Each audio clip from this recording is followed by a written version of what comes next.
Thanks for joining me on episode 1210 of the Inspired Stewardship Podcast.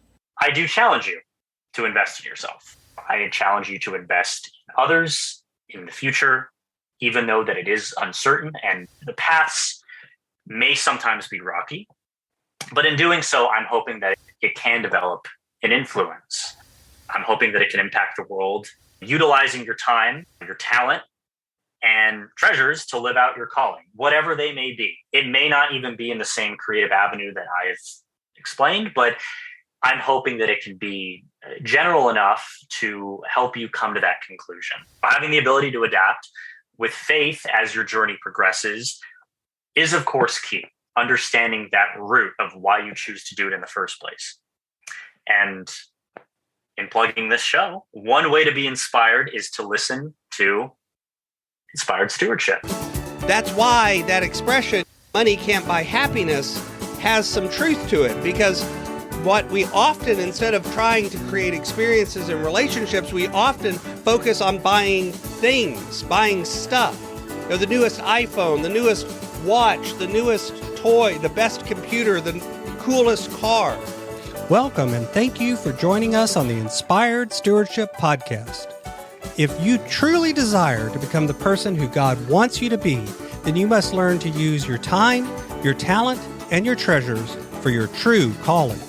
In the Inspired Stewardship Podcast, you will learn to invest in yourself, invest in others, and develop your influence so that you can impact the world.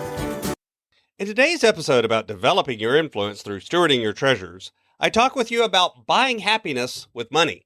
I talk about why money can buy happiness in some ways and why money cannot buy happiness in others. As we talk about stewarding your treasures, wouldn't it be great if you could support this podcast and do it without costing yourself an extra dime? Turns out you can. All you have to do is use inspiredstewardship.com/Amazon when you're ready to make a purchase via Amazon, and a small commission will come back to support the show. If you enjoy the show when you're ready to buy from Amazon, just use inspiredstewardship.com/Amazon. I think we've all heard the expression that money can't buy happiness. And there's truth to that at some level, but there's also some not truth to that as well. Things that bring you happiness have some sort of intrinsic value. They're valuable to you, but they're not necessarily valuable to others. Things that make you happy aren't necessarily the same things that make other people happy. Money, on the other hand, has a utilitarian value, a extrinsic value. It is recognized as having value in the real world. But that value doesn't necessarily equate to happiness either. You can find things that make you happy, and you can buy them at a store, but that tendency, that feeling tends to not last very long. So it's bringing you happiness, but it tends to be fleeting in some ways. Now, obviously, in certain situations, if you're living below the poverty line or if you're struggling and not making very much money, then doubling your income or increasing your income can bring security and safety. It can bring stability to your life. And along with that, it can bring happiness. And I've talked before about how there are studies that show somewhere around $60,000 to $75,000 a year begins to be that kind of turning point where it begins after that to have diminishing returns. And somewhere around $95,000 to $100,000 a year, it stabilizes. And going from 100 to 150 doesn't increase your happiness. Where going from 35 to 70 certainly would. At least in most cases, that's true. And a lot of that just has to do with being able to access things like healthcare, better food, better living situations, and those sorts of things. But there's a different way to look at this as well.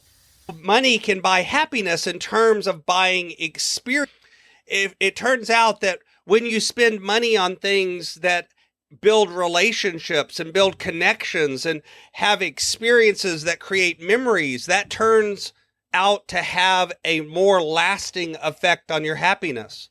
As well, it turns out that giving in some ways. Being able to give either money away or giving gifts and other things, again, up to a certain level, begins to affect our happiness as well. But buying things for ourselves, even things that are worth the same amount as the gift that we would give, has a more transient effect. It doesn't last as long. The happiness doesn't stick as long. Being rich isn't necessarily the route to happiness. Instead, doing things and spending money on others is often the route to affecting our own happiness. Creating experiences, creating gifts, creating relationships, and using the money to facilitate that tends to have a longer lasting effect on your happiness than the other things. That's why that expression, money can't buy happiness, has some truth to it, because what we often, instead of trying to create experiences and relationships, we often focus on buying things, buying stuff. The newest iPhone, the newest watch, the newest toy, the best computer, the coolest car. And all of the studies show that when we spend our money in that way, yes, it gives us a little momentary moment of joy, but that joy doesn't last. It doesn't stick.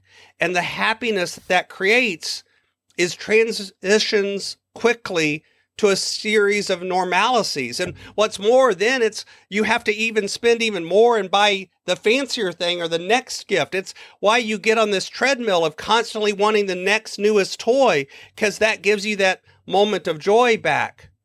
But remembering that joy doesn't stick, you have a choice to also get off of that treadmill and begin to use your money in other ways to create experiences and to create gifts that actually have a more lasting effect on your happiness instead. Thanks for listening. Thanks so much for listening to the Inspired Stewardship podcast. As a subscriber and listener, we challenge you to not just sit back and passively listen, but act on what you've heard and find a way to live your calling. If you like this episode on the stewardship of treasures, you can sign up for our treasures tips by going to inspiredstewardship.com/treasures or text in the US 44222 treasures tips. And we'll send you 5 weeks of our best tips on stewarding your treasures. Until next time, invest your time, your talent, and your treasures. Develop your influence and impact the world.